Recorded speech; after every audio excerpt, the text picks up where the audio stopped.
Trasero digo, y perdón. Ahí sí. Perfecto, entonces bueno, estamos iniciando la grabación en esta clase de lectura crítica en el contexto de la práctica basada en la evidencia. Entonces, aquí hay un camino en el fondo que es el que se recomienda. Generalmente la pregunta de investigación es lo primero, ¿verdad? Y esta va a surgir inmediatamente en la interacción que yo voy a tener con el paciente, ¿ya? En base a esta pregunta de investigación, yo voy a encontrar algunas palabras claves, ¿ya? Y aquí se recomienda el acrónimo PICOT, en el cual yo tengo que definir claramente la población, la intervención, el comparador, el outcome, ¿ya? Y también el tiempo, si estos efectos que estoy buscando yo de una intervención son a corto, mediano o largo plazo. Y a partir de estas palabras claves, ya que no es el objetivo de esta presentación centrarnos en esto, yo adquiero la literatura, ahí viene también un proceso de estrategia de búsqueda en diferentes bases de datos que podemos quizás en otro momento hacer un taller específico de eso, de cómo buscar la literatura. Pero una vez que yo adquiero esta literatura, viene el paso que viene acá, que es la lectura crítica, que es lo que vamos a profundizar el día de hoy, que es donde uno explora la validez. Ya la validez, vamos a hablar de validez interna y de validez externa. Pero la pregunta principal es, ¿existe una metodología adecuada que garantiza que no existen sesgos? ¿Ya? Es decir, no hay errores sistemáticos que me desvíen de lo que yo realmente quiero investigar o quiero concluir. ¿Ya?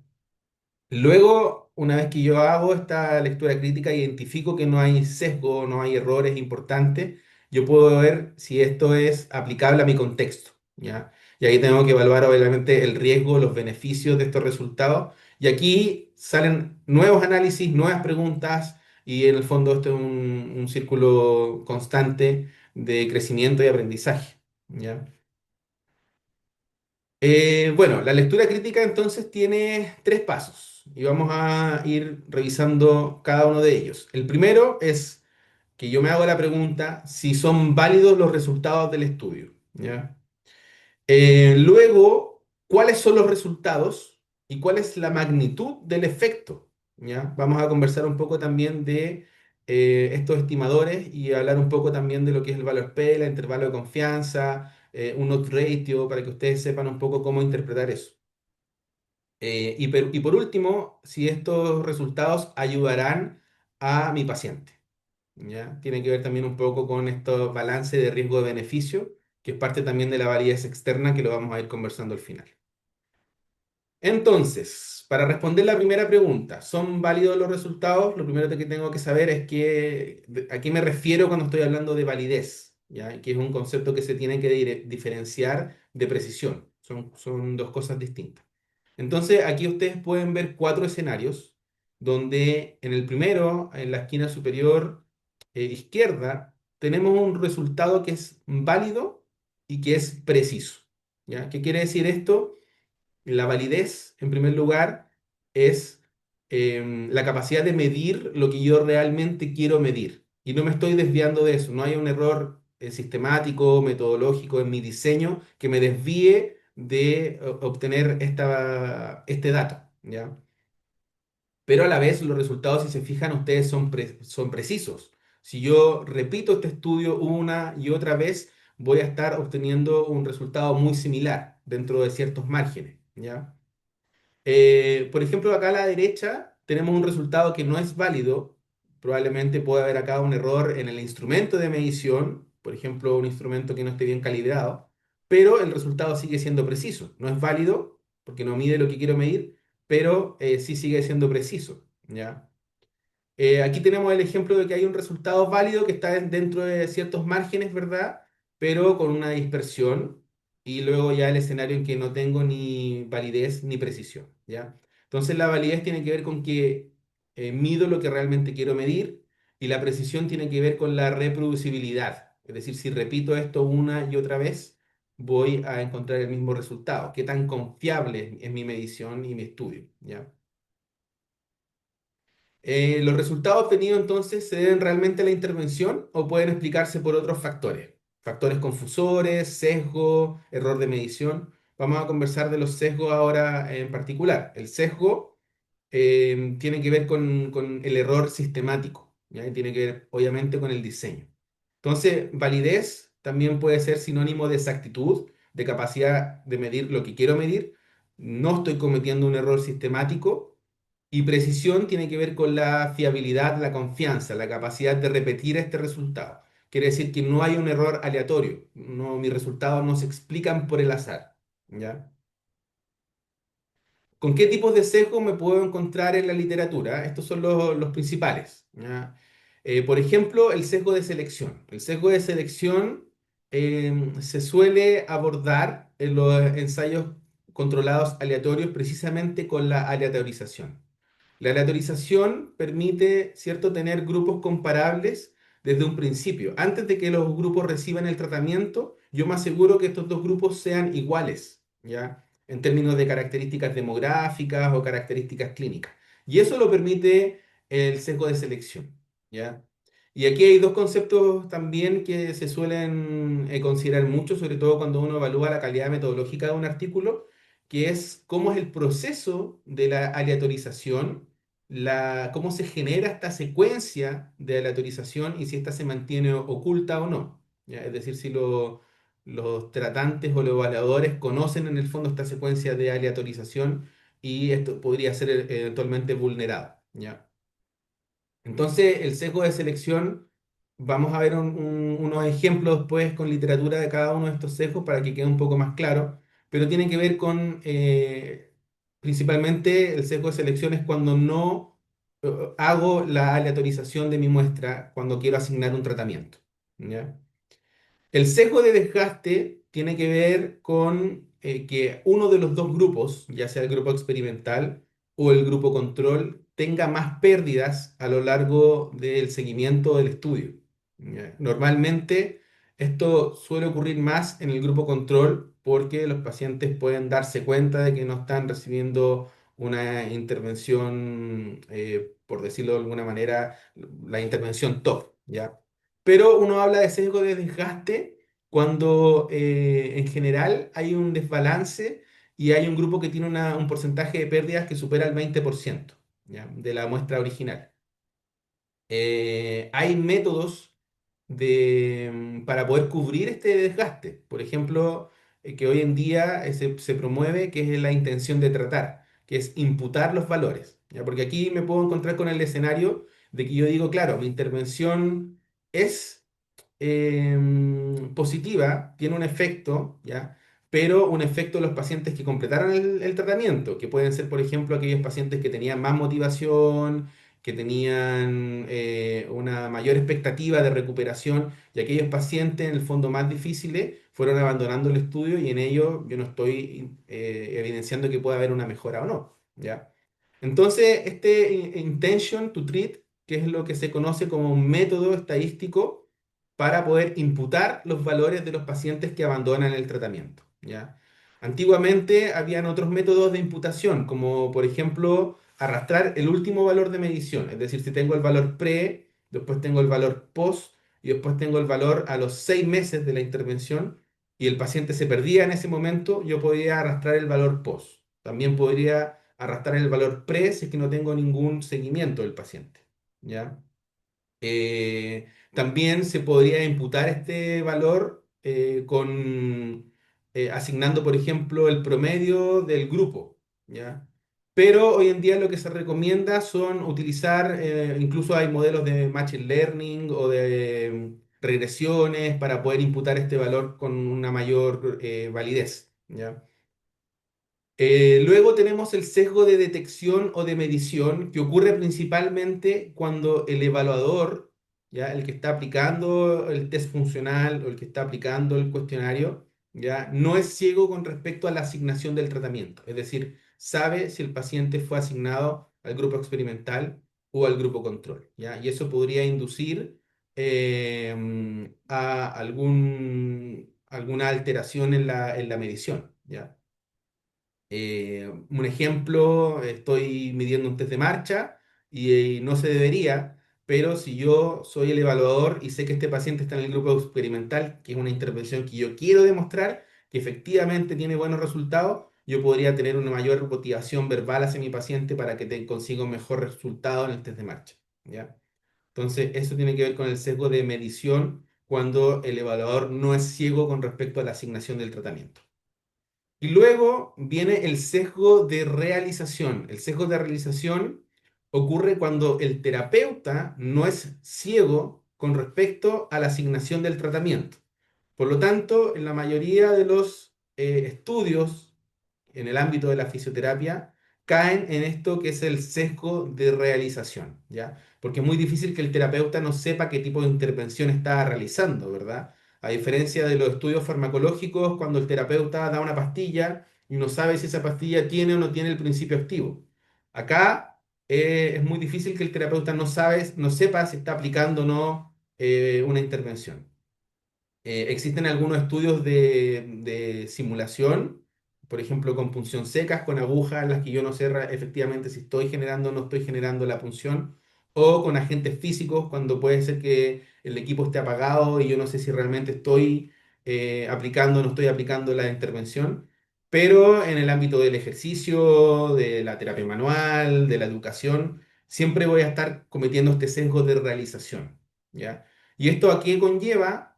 A que puede dar paso a las cointervenciones. Y hoy en día también sabemos que está muy en boga esto de los factores contextuales y puede ser que yo sea más simpático con el paciente, ¿ya? Puede ser que le dé un poco más de tiempo en la sesión para escucharlo más y esos factores pueden influir en el tratamiento, ¿ya? Entonces es un tema que es muy difícil de poder controlar en la investigación científica en estudios no farmacológicos. Claudio, ¿algo en relación a esto que quieras mencionar? Sí, eh, yo así como resumen, porque tú lo explicas muy bien, eh, en general esto es validez interna, lo que vamos a buscar es que haya un estudio bien diseñado y que esté contemplando diversos factores y que sean bien abordados dentro de lo propio de la ciencia que se esté haciendo. Por ejemplo, acá lo que mencionaba Rodrigo de la fisioterapia, hay intervenciones que son muy difíciles de ocultar.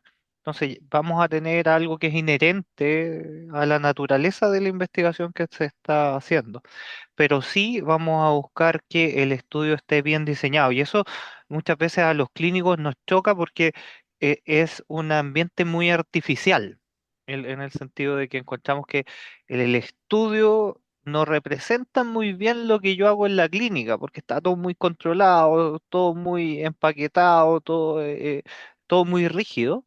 Sin embargo, eso es esencial en los estudios, porque esta validez interna es súper importante para yo obtener resultados. Si no, se puede invalidar todo lo que yo hice y los resultados no son válidos.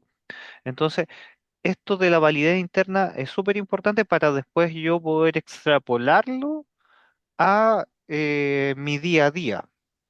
Y esta es una aproximación desde la investigación, que nunca va a reflejar totalmente mi realidad o las diversas realidades que hay. Entonces, esto es súper importante y el mensaje así central es que debemos fijarnos que esté con un buen diseño cada investigación.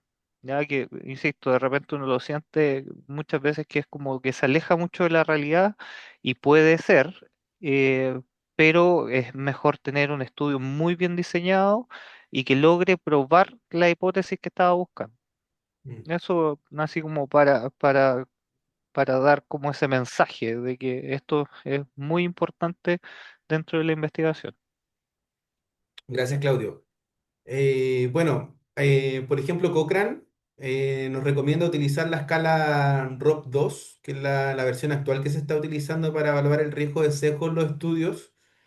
Y la verdad es que es una escala que es bastante exigente. Y eso hace que, en particular en los estudios, en la disciplina de la fisioterapia, la kinesiología, los estudios sean muy castigados, ¿ya? Y precisamente porque basta con que tenga uno de estos sesgos, que generalmente es el sesgo de realización, porque los terapeutas no son ciegos, para que el estudio ya se clasifique con un alto riesgo de sesgo. Porque ROP2 lo que hace es que te evalúa cada uno de los dominios y con que ya un dominio sea un alto riesgo de sesgo, ya te considera que el estudio completo tiene un alto riesgo de sesgo, ¿ya? Y eso hace que luego se castigue también en las recomendaciones o en la certeza de evidencia. ¿Ya? Bien, entonces la primera pregunta es, ¿son válidos los estudios? Tengo que evaluar si es que existen estos sesgos. Y la segunda pregunta es, ¿cuáles son los resultados? ¿Ya? En términos de qué tan grande es el efecto del tratamiento o de la asociación, dependiendo si estoy en un estudio terapéutico o en un estudio que busca correlaciones o asociaciones, ¿ya? Y qué tan preciso es el efecto. Entonces, aquí voy a tener en el tamaño del efecto algunas medidas como el odds ratio, el hazard ratio, los coeficientes de correlación, las diferencias de media. Y por un lado, cuando hablo de precisión, voy a tener el valor P y el intervalo de confianza. ¿Ya? Entonces, esto yo lo considero muy importante al momento de leer un artículo, porque al tiro uno se va, por ejemplo, a ver el valor P y puede pasar por alto otros aspectos como el intervalo de confianza o ver qué tan grande es ese efecto en términos de un odds ratio o una diferencia de media. ¿Ya? Voy a partir con la precisión. Voy a partir hablando del valor P y del intervalo de confianza. ¿Ya? Entonces, lo que nos enseñan a todos es que el valor P tiene un umbral, ¿verdad? Que es el umbral del 0,05. Y que sobre el 0,05 no es significativo y que bajo el 0,05 sería un resultado significativo. ¿Ya? Entonces, esto de la significancia estadística, ¿qué es realmente? Solamente nos dice que un resultado o un efecto es estadísticamente significativo, ¿ya? No habla si es algo clínicamente importante, solamente que hay una estadística que lo respalda, ¿ya? Y principalmente nos dice que es poco probable que este resultado se deba al azar, ¿ya? Y principalmente porque uno establece, bueno, se estableció por consenso, ¿ya? Un error del 5%, y eso se traduce en una probabilidad del 0,05. Entonces, cuando la probabilidad de rechazar la hipótesis nula, cuando esta es verdadera, que es el error tipo 1, y no sé si recuerdan estos conceptos bien, pero bueno, la hipótesis nula nos dice que no hay diferencias, ¿ya? Que no hay diferencias o que no hay asociación o que no hay un efecto positivo de una intervención, ¿ya? Esa siempre es la hipótesis nula y es la que uno como investigador busca rechazar para aprobar una hipótesis alternativa que siempre busca establecer que sí hay diferencias o que sí hay una asociación, ¿ya? Entonces, la probabilidad de rechazar la hipótesis nula, de decir que no hay diferencias, cuando realmente, perdón, de decir que sí hay diferencias cuando realmente no las hay, es una probabilidad muy baja, ¿ya? Una probabilidad bajo el 5% que se establece un umbral como por consenso. Entonces, por ello se utiliza el valor P como un umbral, como les digo yo, algo que un grupo se juntó, definió y dijo: Un 5% me parece que es algo bajo, una probabilidad baja, y por eso se establece ese umbral, ¿ya? Entonces, si el valor P está sobre el 0,05, quiere decir que tengo probabilidades más del 5% de aceptar una hipótesis nula, de decir que no hay diferencias, ¿ya? Y no cometer ese error de que realmente sí hayan diferencias, ¿ya? En cambio, cuando digo el valor P es bajo el umbral, menor a 0,05, la probabilidad de cometer este error de rechazar la hipótesis nula cuando es verdadera es muy bajo, ¿ya? Entonces ahí puedo decir realmente si hay beneficio. ¿Se entiende? ¿Ya? Ahora, ¿por qué se cuestiona tanto el valor P? Por lo mismo que les acabo de explicar, porque es un umbral que se establece por un porcentaje. De hecho, cuando uno trata de ajustar esto del valor P por el número de comparaciones, va siendo cada vez más exigente y ya empieza a utilizar un valor P del 0,01 o 0,001, ¿ya? Pero claro, lo que recomienda ahora, sobre todo Cochrane, es darle cada vez menos importancia al valor P y darle mayor importancia al intervalo de confianza, ¿ya? Entonces, doy paso a explicar lo que es el intervalo de confianza. El intervalo de confianza, que solemos utilizar el intervalo de confianza del 95%, nos indica que si yo repito este estudio 100 veces, 95% de esas veces voy a estar en un valor mínimo y un valor máximo, en un rango, en un intervalo, ¿ya? En este caso, si estoy en el contexto de una pregunta en base a una intervención terapéutica, ¿ya? Yo voy a tener dos opciones. O este resultado o esta intervención es beneficiosa, es un resultado favorable, o no genera ningún efecto y es un resultado desfavorable, ¿ya?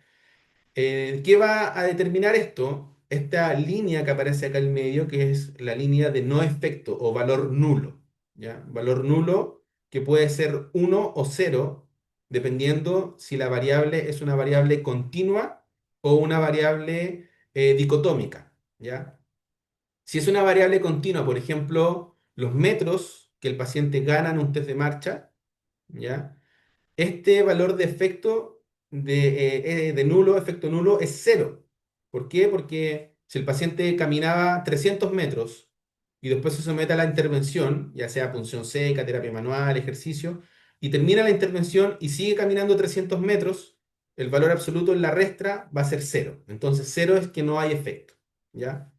Pero si mi variable de medición es dicotómica, es un sí o un no, por ejemplo, en un contexto de en la UCI, si el paciente fallece o no fallece, ¿ya? Es un resultado dicotómico, sí o no. Entonces, aquí lo que uno calcula es la probabilidad de un evento en un grupo y en otro, y se hace a partir de una tasa. Entonces, la división de una probabilidad con la otra, uno quiere decir que las probabilidades son la misma en ambos grupos, ¿ya? Entonces, este efecto nulo puede ser uno si la variable es dicotómica, sí o no, ¿ya? O cero si la variable es continua, ¿ya? Lo interesante acá o lo importante es que este intervalo de confianza no debe contener el valor nulo, de efecto nulo, ¿ya? Aquí tenemos dos ejemplos. El ejemplo de arriba, donde tenemos el valor, ¿ya? Promedio de toda la muestra, el resultado, y tiene un intervalo de confianza asociado. Pero fíjense que aquí este intervalo de confianza cruza, pasa por el valor de efecto y a veces es un resultado desfavorable y otras veces es un resultado favorable. En cambio, en el ejemplo 2 tenemos un resultado que siempre es favorable, que en sus intervalos de confianza mínimo y máximo siempre es un resultado favorable, ¿ya? Vamos a ir con un ejemplo inmediatamente, perdón, me voy a saltar acá un poco para que se pueda entender bien. Este es un estudio que publicamos en la Musculoskeletal Science and Practice, ¿ya? Donde evaluamos los efectos de añadir educación en neurociencias del dolor a la telerehabilitación de pacientes con síndrome de túnel carpiano. Entonces, fíjense, aquí nosotros no reportamos, bueno, sí reportamos el valor P, pero fíjense que en la diferencia intragrupo solamente se reporta el intervalo de confianza, ¿ya? El valor P es para la ANOVA, pero fíjense acá. Entonces, tenemos acá el grupo que recibió la educación en ciencias del dolor más el ejercicio y el grupo que recibió solamente ejercicio. Entonces, aquí tenemos los datos del basal a la sexta semana y a la doceava semana, ¿ya? Entonces fíjense que el dolor primero era 6,8, después era 4,8, después 5,4. Entonces acá tenemos una diferencia de medias, ¿ya? ¿Cuánto disminuyó el dolor desde el basal a la sexta semana? Disminuyó en 2 puntos y después a la doceava semana era 1,3. O sea, el dolor primero bajó harto y después incluso volvió a aumentar un poco el dolor, ¿ya? Pero siempre, fíjense acá, en el resultado a la sexta semana siempre era un resultado negativo. O sea, si yo repito 100 veces este estudio, 95% de esas veces voy a tener un valor negativo. Es decir, siempre voy a tener menos dolor después de la intervención, ¿ya? Ahora, esto solamente me habla de un resultado que es significativo, pero no sé si es clínicamente relevante. O sea, aquí a la sexta semana hay una disminución de 2 puntos en el dolor, lo que se considera clínicamente relevante, pero fíjense que si yo repito 100 veces este estudio, a veces voy a tener solamente una reducción del dolor de 0,2 y eso no es algo clínicamente importante, ¿ya? Entonces el intervalo de confianza también me sirve para saber qué tan relevante es este resultado desde un punto de vista no solamente estadístico, sino que también clínico, lo cual no te lo entrega el valor P, ¿ya? ¿Se entendió el intervalo de confianza? No sé si hay dudas con respecto a eso, ¿ya? Va a volver a aparecer el intervalo de confianza después en otro ejemplo. Bien, acá les muestro el odds ratio. El odds ratio ya es una medida de tamaño del efecto, ¿ya? El odds ratio nos dice, como es una medida que se utiliza, vieron que yo les puse acá el ejemplo, para variables que son dicotómicas, de ocurre o no ocurre, ¿ya? Fallece o no fallece, ¿ya? Entonces, el odds ratio se utiliza por lo general para estudios que son de corte transversal, porque el hazard ratio, que lo vamos a ver después, son para estudios prospectivos que incluyen el tiempo. Fíjense, este estudio, que también lo publicamos en Musculoskeletal Science and Practice, utilizamos una base de datos de CHER, que es una base de datos pública europea que contiene una muestra muy amplia. En este caso, dejamos solamente personas que tenían dolor, que reportaron tener dolor, que eran 27.528 casos de 28 países, ¿ya? Son 27 países de Europa más Israel. Entonces, acá la pregunta fue identificar si los estilos de vida, ¿ya? Que eran autorreportados por los pacientes, se asociaban a un dolor severo. Es decir, el resultado, el outcome, se categorizó en dolor severo o un dolor leve a moderado. ¿Ya? ¿Se entiende? Un resultado dicotómico, severo o leve a moderado. Porque todas las personas tenían dolor, pero algunos tenían dolor severo y otros tenían dolor leve a moderado. Entonces, al ser un resultado dicotómico, aquí uno significa que la probabilidad de un grupo con la exposición o sin la exposición es la misma, ¿ya? Entonces acá tenemos diferentes exposiciones que son diferentes estilos de vida. Uno es ser físicamente inactivo, otro es tener problemas de sueño, otro es tener una dieta inadecuada donde no había un consumo de frutas y verduras diario y otro era fumar, ¿ya? Entonces, ¿cómo interpreto este odds ratio? ¿Ya? Si uno es un efecto nulo, y aquí yo tengo un odds ratio de 4,35, quiere decir que tengo 3,35 veces más probabilidades de tener un dolor severo si soy físicamente inactivo. ¿Ya? Luego, con los problemas de sueño, quiere decir que es 0,83 veces más probable tener un dolor severo si tengo problemas de sueño en comparación con alguien que no tiene problemas de sueño. ¿Ya? Y lo mismo con la dieta inadecuada y con el tabaquismo. Bueno, aquí la conclusión del estudio es que la actividad física es el estilo de vida en el fondo más importante en su relación con la severidad del dolor, ¿ya? Y se interpreta a partir del odds ratio, ¿ya? El hazard ratio es muy similar, pero incluye el factor temporal de tiempo. Acá les presento un estudio que también publicamos el año pasado, si no mal recuerdo, ¿ya? Que está liderado por Joaquín Calatayud de Valencia y por Lars Andersen del Centro de Estudio de Enfermedades Laborales en Dinamarca. Entonces, este estudio está hecho en población danesa, pero tiene una base de datos muy grande también, que lleva un registro muy automatizado y confiable. Fíjense que este estudio tiene un seguimiento de 11 años. Entonces se titula La importancia de tener un estilo de vida saludable a pesar de tener el dolor crónico. Es un estudio prospectivo de 11 años de seguimiento. Entonces, aquí se incluyeron 2.386 trabajadoras sanitarias danesas, la mayoría eran enfermeras, que tenían dolor crónico, es decir, más de 90 días de dolor en el último año, al menos en la región lumbar, cuello, hombro o rodillas. Seguimiento de 11 años y los predictores, en este caso, eran la actividad física, el tabaquismo o el índice de masa corporal, y el outcome también en este caso era dicotómico, que era si tenía pensión de invalidez o no tenía pensión de invalidez. Es decir, si las personas que tenían dolor a lo largo de 11 años, ¿ya? Tenían una pensión de invalidez por el dolor o no. Y en este caso, el 17% de los pacientes sí tuvo esta pensión de invalidez. ¿Y cuáles fueron los resultados? Fíjense. Los niveles bajos de actividad física aumentaron el riesgo de pensión de invalidez. Y aquí entra el hazard ratio. Entonces, el hazard ratio es de 1,38 y aquí hay un intervalo de confianza incluso, ¿ya? Que va del 1,14 al 1,69.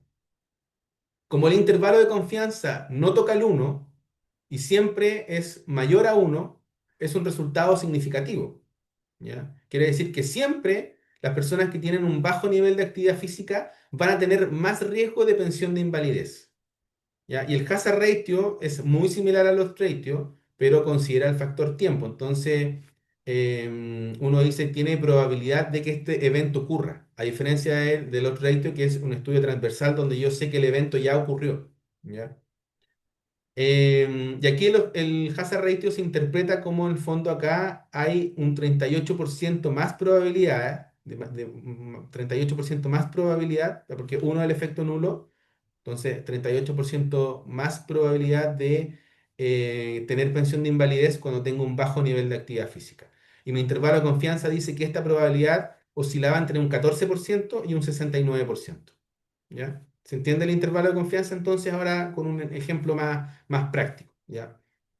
Y como no pasa por el valor nulo, que es uno, yo digo que es un resultado estadísticamente significativo y preciso. ¿Ya? Entonces está el concepto de precisión. Bueno, como dato importante, ser muy activo físicamente, porque aquí también se categorizaba en nivel de actividad física nula, que era con el que se comparaba, o actividad física leve o moderada, o física, o actividad física vigorosa. Entonces aquí solo bastaba con tener actividad física leve o moderada para que se generara el riesgo, ¿ya? Entonces, ser más físicamente activo no confiere una protección adicional respecto a la actividad física moderada. Basta con que tengas actividad física moderada y ya vas a tener menos riesgo, ¿ya?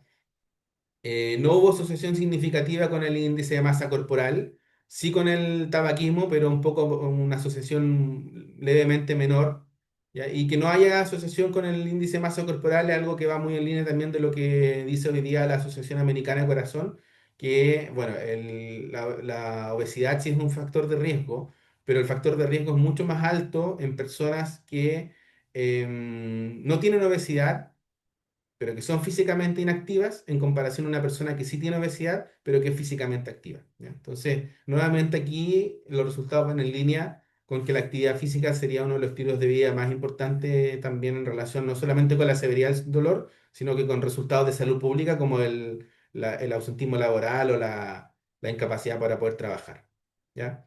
Esta diapositiva ya se las mostré y me falta otra medida de tamaño de efecto. Ah, bueno. Perdón, el odds ratio no lo mencioné, pero existen también umbrales para decir si es una asociación pequeña, moderada o alta, ¿ya? No tengo los valores específicos acá porque son valores, no son números concretos, pero por ejemplo, si no mal recuerdo, sobre un 2,3 ya se considera una asociación pequeña, sobre un 6 ya se considera una asociación importante, ¿ya? Como punto de corte de los trades. Entonces, cuando uno ya supera el 6 dice que hay una asociación en el fondo más fuerte. Aquí todavía son asociaciones bajas, si se fijan, dentro de lo que estoy encontrando acá, pero es porque están ajustadas por muchos factores de confusión. Aquí en este estudio en particular, nosotros ajustamos por muchos factores de confusión. Entonces, eso suele hacer que los ratios sean un poco más bajos. ¿Ya? La correlación. La correlación se utiliza cuando estoy comparando o buscando asociación entre dos variables que son continuas, ¿ya? Entre dos variables que son continuas. El odds ratio busca la asociación entre dos variables que son dicotómicas, como era el ejemplo de acá. ¿Es físicamente activo o no? Y se compara con ¿tiene dolor severo o no? Entonces estoy comparando variables que son dicotómicas. Cuando comparo variables que son continuas, utilizo el coeficiente de correlación. Entonces, aquí hay un ejemplo este es un estudio que publicamos en Journal of Electromyography and Kinesiology, donde evaluamos el rol de la quilesofobia en el control motor selectivo durante la marcha en pacientes que tienen dolor lumbar con irradiación hacia la pierna, ¿ya? Entonces acá tengo el Ronald Morris, la kinesofobia, el Lance, velocidad de la marcha, son todas variables continuas, ¿ya? Y la estoy comparando con la correlación, que es un índice de correlación o un índice de coactivación entre músculos en este caso, el gastrocnemio medial, ¿ya? Y el vasto medial que deberían activarse en momentos diferentes durante la marcha.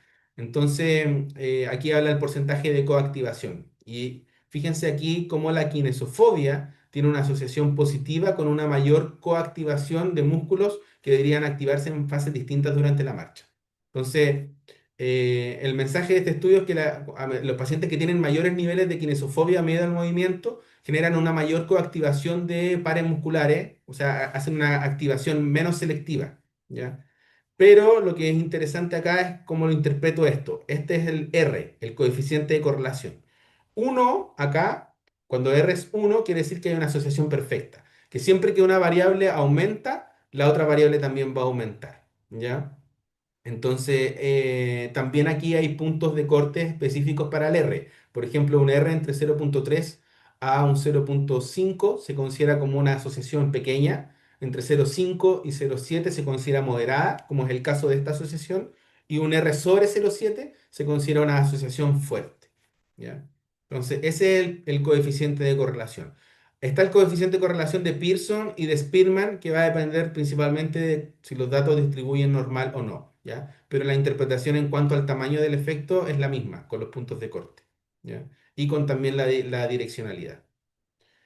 Y por último, para ir cerrando, entonces, yo ya sé identificar si el estudio es válido o no, ya sé más o menos interpretar si el resultado es grande o no es grande, si es estadísticamente significativo o no, si es preciso o no. Y la última etapa de la lectura crítica es la validez externa. Es decir, esto lo puedo generalizar y aplicar a mi población, ¿ya? Porque quizá el estudio se hizo específicamente, bueno, la mayoría de la literatura, lamentablemente, que nosotros leemos, se hace o en Europa o en Norteamérica y las realidades, los determinantes sociales pueden ser muy diferentes, entonces yo tengo que hacerme este cuestionamiento de si estos resultados los puedo aplicar a mi población, ¿ya? Y no solamente si son resultados estadísticamente significativos, sino que también si son clínicamente importantes, si tienen un valor clínico relevante o no, y si esto va a compensar los inconvenientes o los daños, ¿ya? Entonces, aquí surge el concepto del Minimal Clinical Important Difference, que también hoy en día se le da mucha importancia, que es identificar si el resultado no solamente es estadísticamente significativo, sino que supera un umbral de relevancia clínica, ¿ya? Acá les doy otro ejemplo, que es un estudio que evaluamos cómo los determinantes sociales de la salud se asocian, bueno, y también los niveles de actividad física se asocian a la intensidad del dolor y a la salud mental de los pacientes con síndrome de túnel carpiano. Y les voy a mostrar solamente dos resultados. Por ejemplo, acá las personas que tenían un alto nivel de actividad física, que superaban los 150 minutos que recomienda la OMS, tenían una menor intensidad del dolor. Tenían 12,41 milímetros, ¿ya? Menos en la escala visual análoga en comparación a aquellos que no cumplían las recomendaciones de la Organización Mundial de la Salud.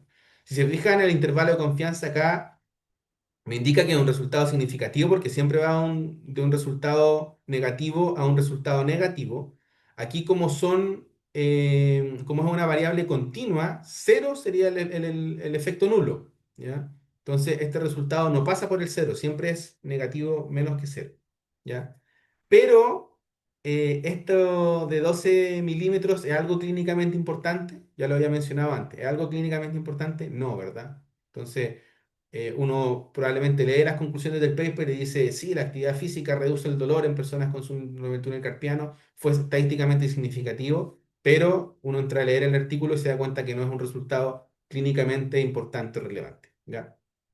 Aquí sí encontramos que también estos altos niveles de actividad física se asociaban a una menor sintomatología depresiva, ¿ya? Y aquí fue de 3,29 puntos la diferencia, lo que sí que se considera una diferencia significativa para esa escala, que es el HATS, que es la escala hospitalaria de ansiedad y depresión, ¿ya?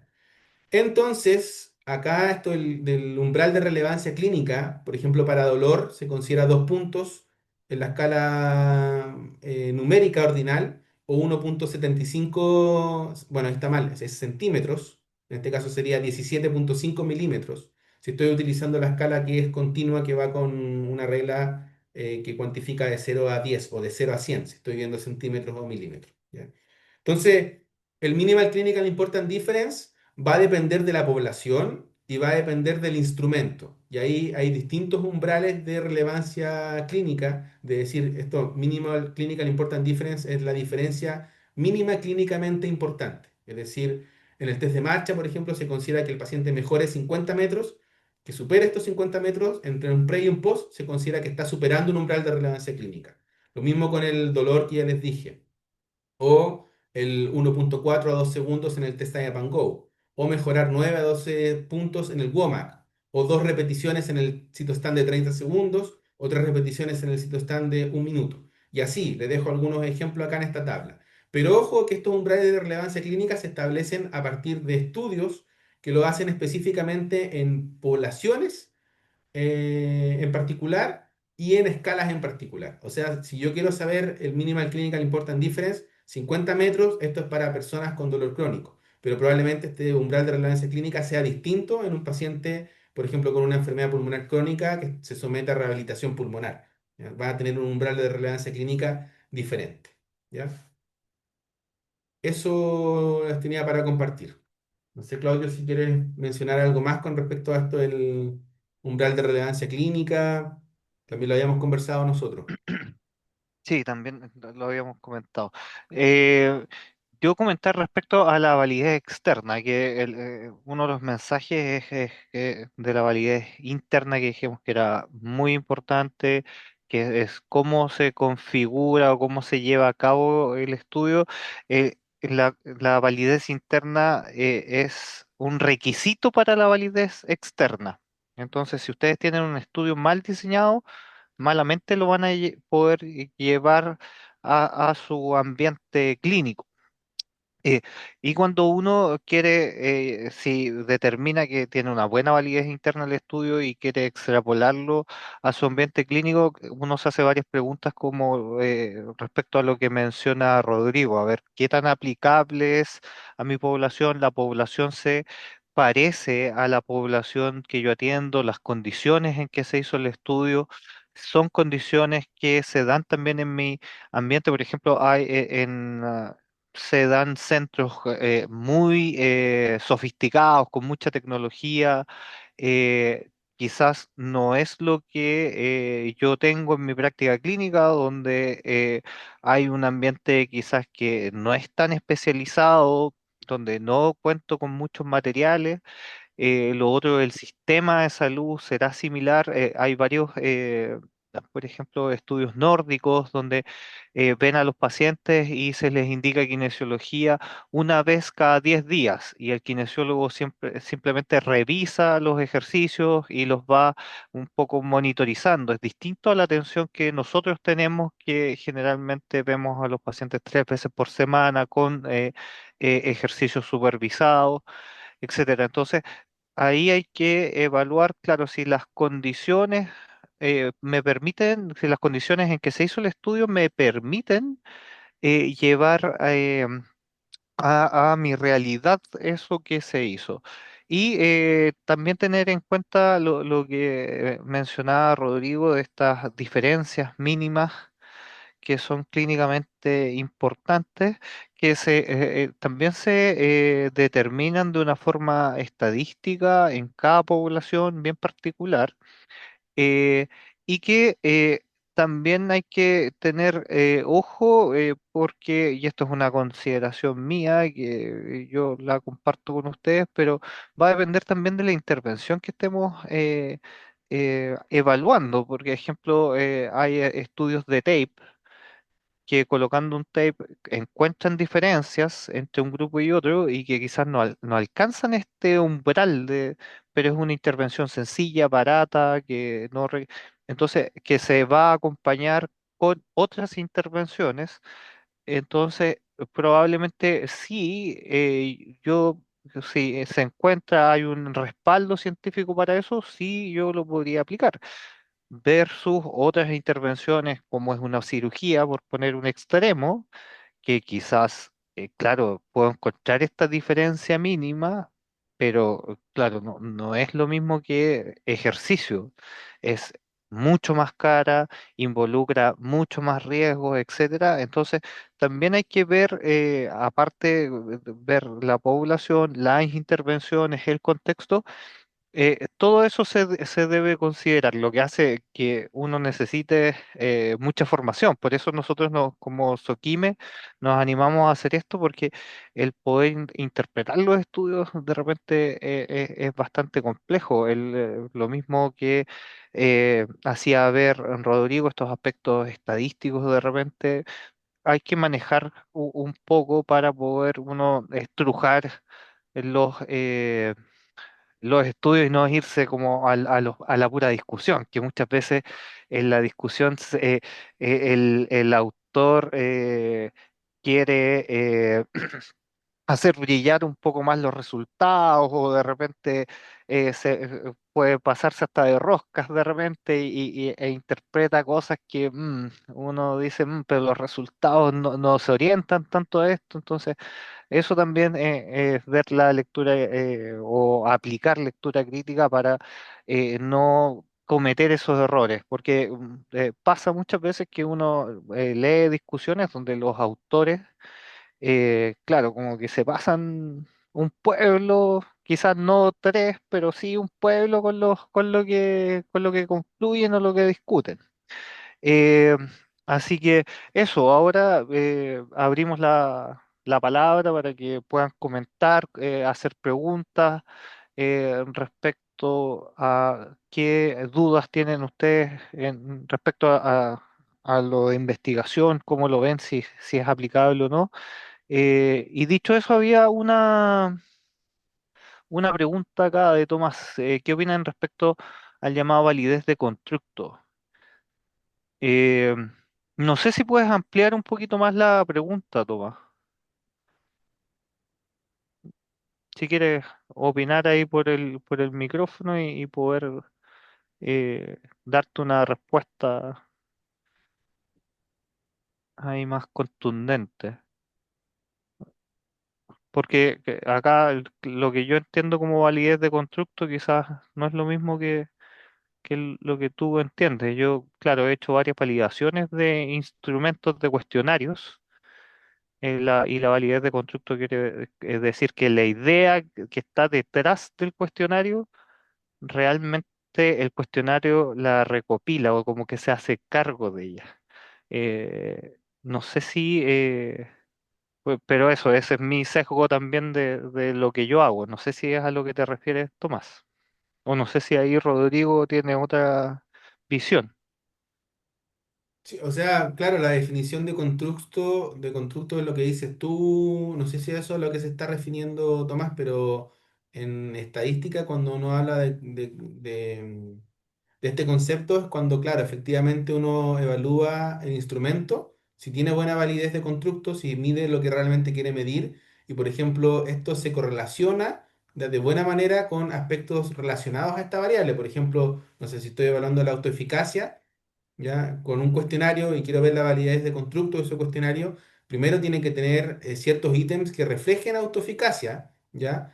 Y luego que esto se pueda correlacionar con otras variables relacionadas a la autoeficacia, como por ejemplo la calidad de vida, y que no se correlacione de manera fuerte con otras variables que no tienen que ver con la autoeficacia, ¿ya? Entonces, ahí, claro, es algo complejo, yo nunca lo he hecho, no tengo experiencia mucho con eso, pero sé que uno ahí hace un análisis factorial, ¿ya? Exacto, es que en la validez de constructo igual se toman como las preguntas y se ven si esas preguntas contribuyen a esta idea que uno tiene, por ejemplo, de autoeficacia, si las preguntas en realidad se relacionan entre ellas y aportan a esta idea que se tiene, porque finalmente es cuando se mide, por ejemplo, depresión, catastrofismo, autoeficacia, son conceptos teóricos, no vas a tener un marcador biológico, algo que tú puedas medir con un instrumento en el que como podamos ver. Entonces, claro, es Sí. validar y dar pruebas de que la idea o que el instrumento refleja la idea el constructo que tú quieres evaluar. Claro. Sí, no, y ¿Mm? eso, bueno, solamente añadir que eso es como el primer paso, porque después vienen, si tú tienes más experiencia, Claudio, después vienen muchos otros pasos. O sea, lo primero es, claro, la validez de constructo para saber si va a medir lo que quiero medir, pero luego viene, claro, la fiabilidad. O sea, si el TRTs, si yo lo aplico una vez, tengo el mismo resultado que si lo aplico al día siguiente, ¿ya? O si lo aplicas Claro, tú y lo aplico yo, llegamos a lo mismo. Entonces, después viene, claro, evaluar la fiabilidad, que es la consistencia interna y después ya, bueno, ya antes de eso, si que es un cuestionario que ya existe y por ejemplo, en otro idioma, antes tengo que pasar por la adaptabilidad transcultural entonces, es parte de un proceso que es mucho más grande. exacto. No sé si alguien más quiere hacer alguna pregunta, algún comentario, algo que quizás se hayan topado alguna dificultad leyendo algún artículo y que hayan detectado que esto quizás eh, no se refleja bien. Yo les puedo comentar que otro tema que me interesa harto a mí es el dolor de hombro. Y dentro de eso está también los criterios de elegibilidad de los estudios. En muchas veces antes los criterios de elegibilidad para el dolor de hombro eran tener dos test de impactación positivos, tener NIR, tener Hopkins positivo y ya con eso entraban al estudio. Ahora, como el concepto ha ido cambiando, también se ha ido cambiando a que presenten dolor, dolor en la elevación y no estos test positivos.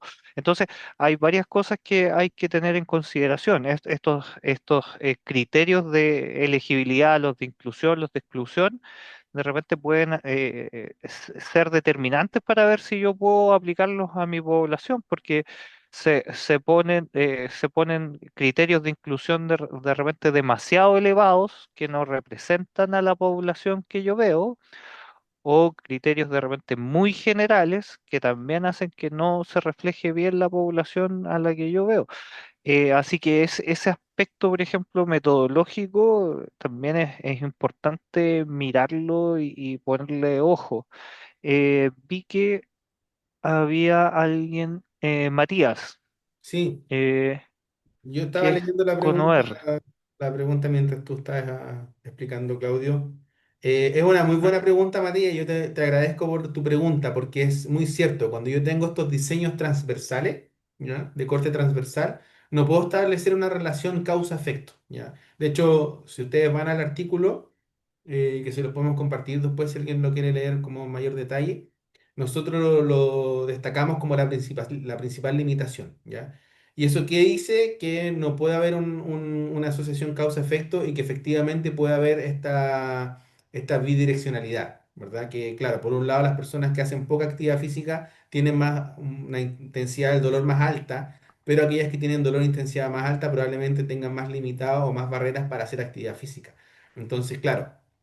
Ahí depende mucho de cuál es el mensaje que tú quieres transmitir. En este caso, el mensaje que queremos transmitir, porque el objetivo era comparar con otros estilos de vida, es que la actividad física aparentemente es la variable estilo de vida que tiene una fuerza de asociación más alta con la severidad del dolor, ¿ya? Pero también se podría interpretar totalmente al revés. Entonces, son los estudios prospectivos, ¿ya? Los que tienes, por ejemplo, en principio, pacientes sin dolor, ¿ya? Que tienen bajo nivel de actividad física o alto nivel de actividad física y los sigues en el tiempo y ves a lo largo de los años, por ejemplo, cuál desarrolla un dolor más severo. Y ahí sí tú puedes establecer una relación causa-efecto.